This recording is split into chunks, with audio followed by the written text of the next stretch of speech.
Hey everyone, welcome back to my channel. Today we'll be learning about the English Renaissance. The name of the topic is an introduction to the English Renaissance.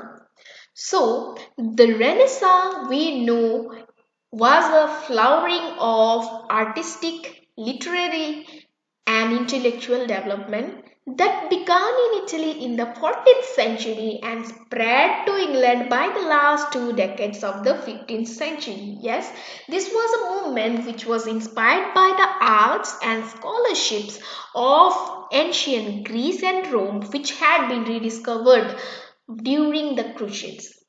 This Renaissance is also known as a transitional period between the medieval times and the modern times. So let us know more about this Renaissance period in detail.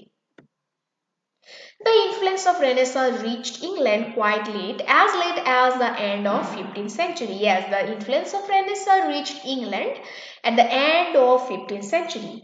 A number of social, political, religious and national forces nurtured and strengthened it in England. Yes, the Renaissance was nurtured and strengthened by a number of social, political, religious and national forces.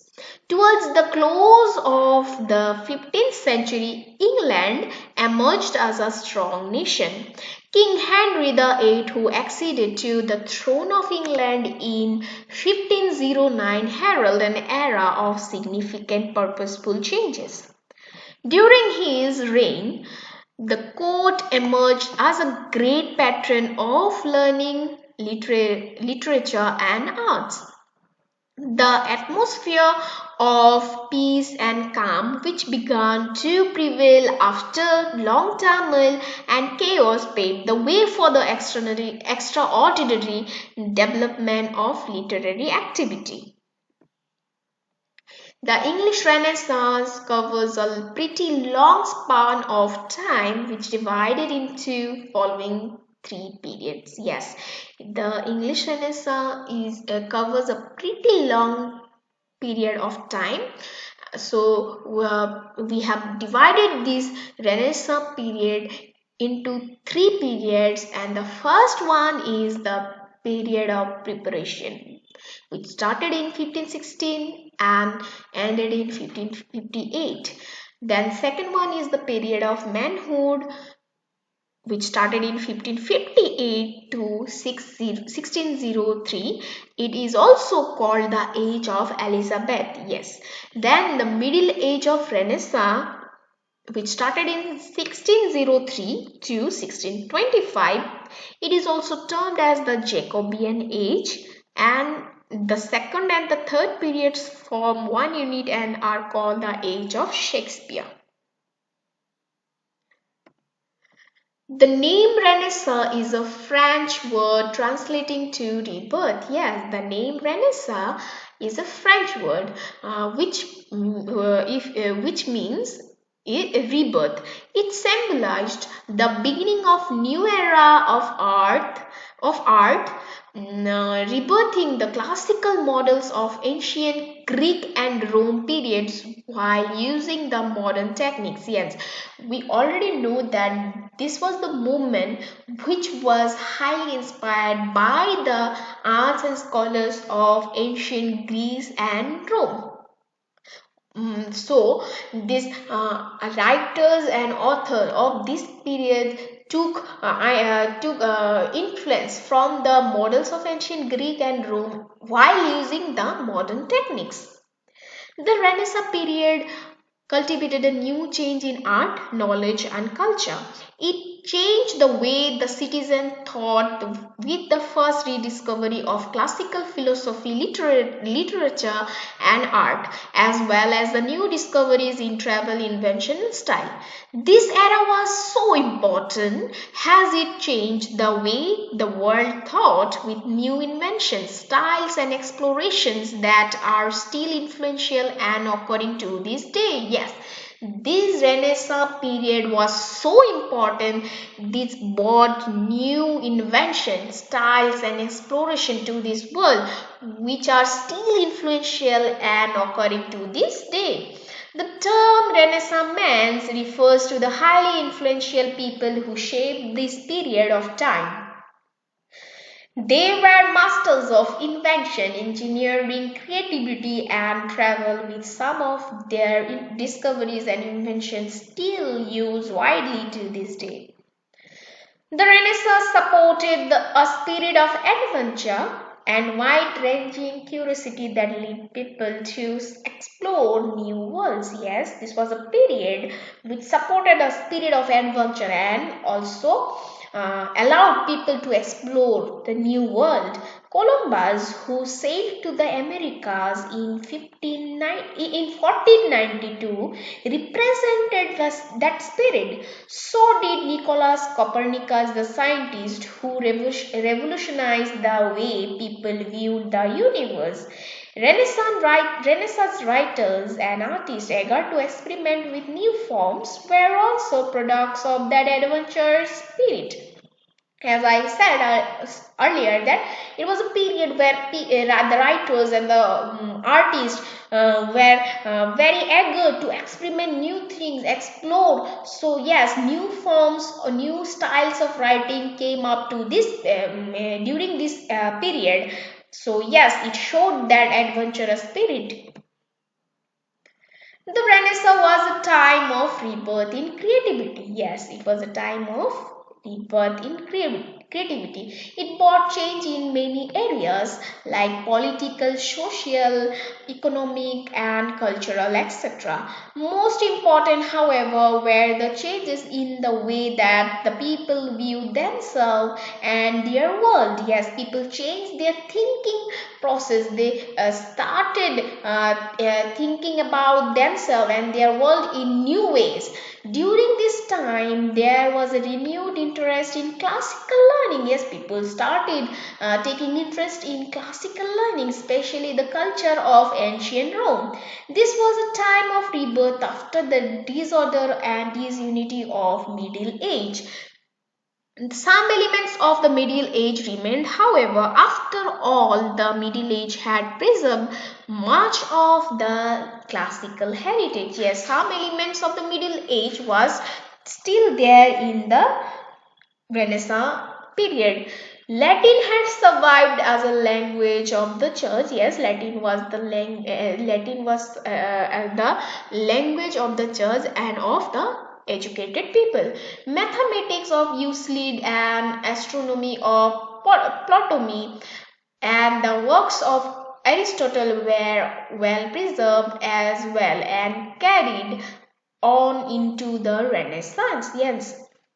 Yet the Renaissance did produce new attitude toward culture and learning. Unlike the medieval, mm, 1 minute.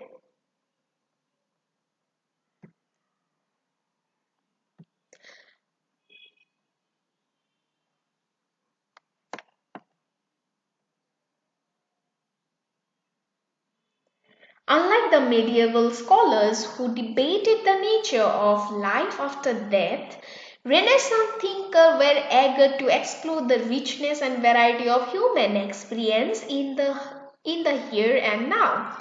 At the same time, there was a new emphasis on individual achievement. Indeed, the Renaissance ideal was the person with talent in many fields. Yes, it was an era where people focused to learn more about the human experiences. Also, they appreciated individual with more achievements. That's why it was indeed the Renaissance. That's why indeed it was a period where people highly appreciated the talented people who were very talented in many fields. At the heart of the Renaissance was an intellectual movement known as humanism. Yes, at the heart of the Renaissance was an intellectual movement known as humanism. Humanism developed in this era. Humanism focused on worldly subjects rather than on religious issues that had occupied medieval thinkers. Humanist scholars hope to use the wisdoms of the ancients to increase their understanding of their own times. Yes, this humanism developed in this era. People started taking interest in worldly subject rather than on religious issues like the medieval thinkers. So yes, scholars hope to use the new wisdoms or hope to use the wisdoms of the ancients to increase their own understandings of their own time. The Renaissance artist, the Renaissance artist, Leonardo da Vinci. There are three famous artists during this period.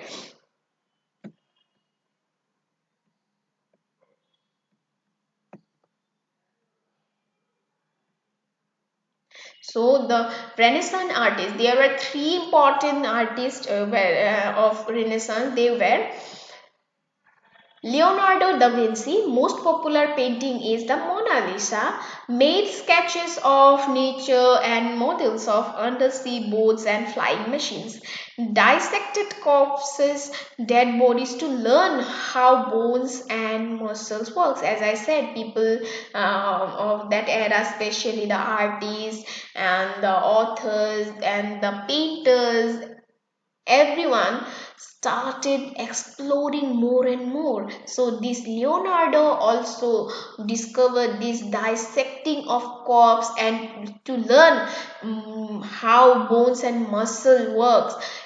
This Michelangelo, sculptor, engineer, painter, architect, poet. He shaped stone into masterpieces like Pieta, which captures the sorrow of Mary as she cradles the death of Christ on her knees. He also sculpted David, a statue of the biblical shepherd who killed the giant Goliath.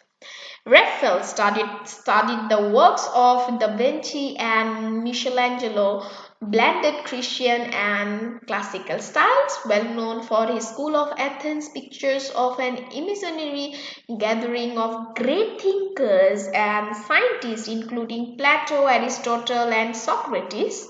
In this painting, Raphael includes his face, Da Vinci's face and Michelangelo's face, best known for his tender portrayal of Madonna. Renaissance writers. Poets, writers, and scholars met and mingled with politicians at the courts of the Renaissance rulers. Yes, the poet, artists, and scholars of that era, they mingled with the politicians of the courts of Renaissance rulers.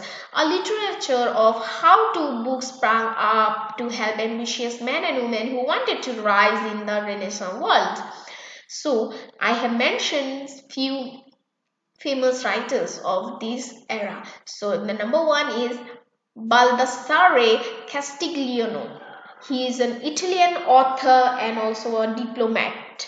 The most widely read book during the Renaissance was the book of the courtier. Castiglione's ideal courtier was a well-educated, well-mannered aristocrat who has mastered many fields from poetry to music to sports.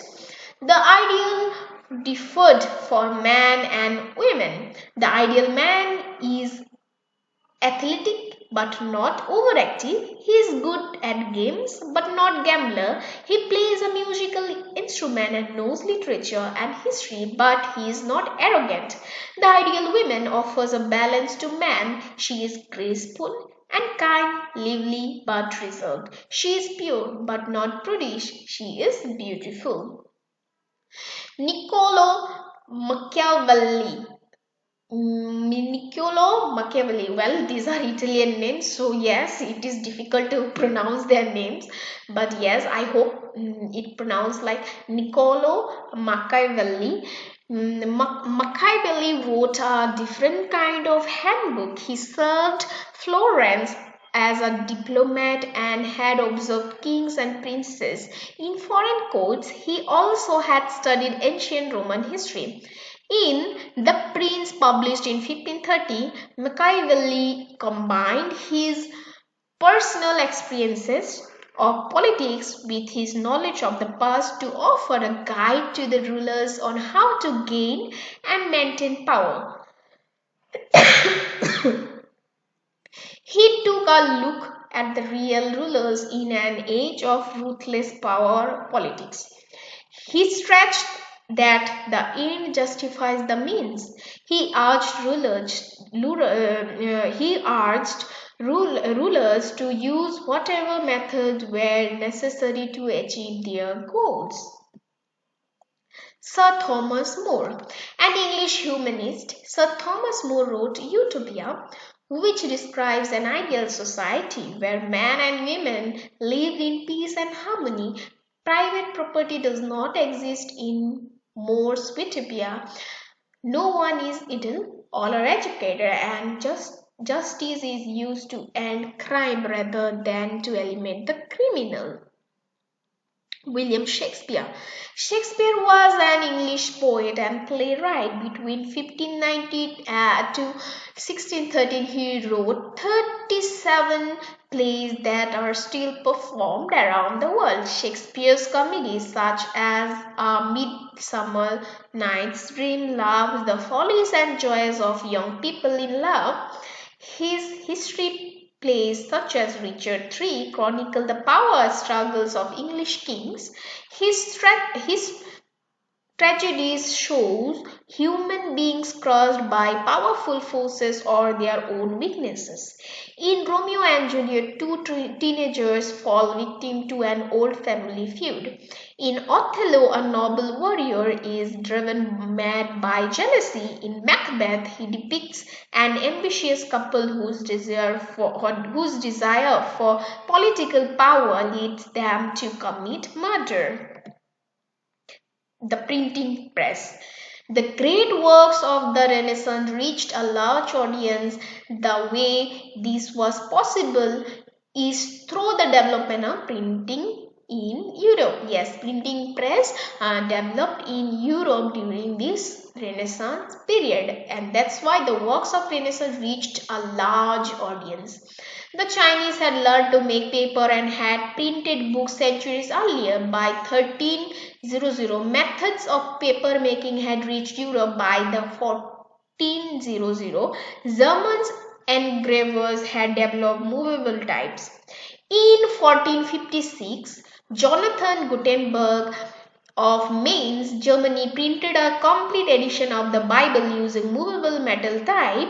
With the Gutenberg Bible, the European age of printing had begun. The printing revolution brought many changes. Books printed with movable types on rag paper were cheaper and easier to produce than hand copied was. As books become more readily available, more people learn to read and write. They also gained access to a broad range of knowledge as presses churned out books on topics from medicine and law to astrology, mining, and geography. So, yes, this Renaissance was a period of literary development, artistic and exploration, new styles, new forms of writing. So yes, it was a very important era of English literature and the history of world.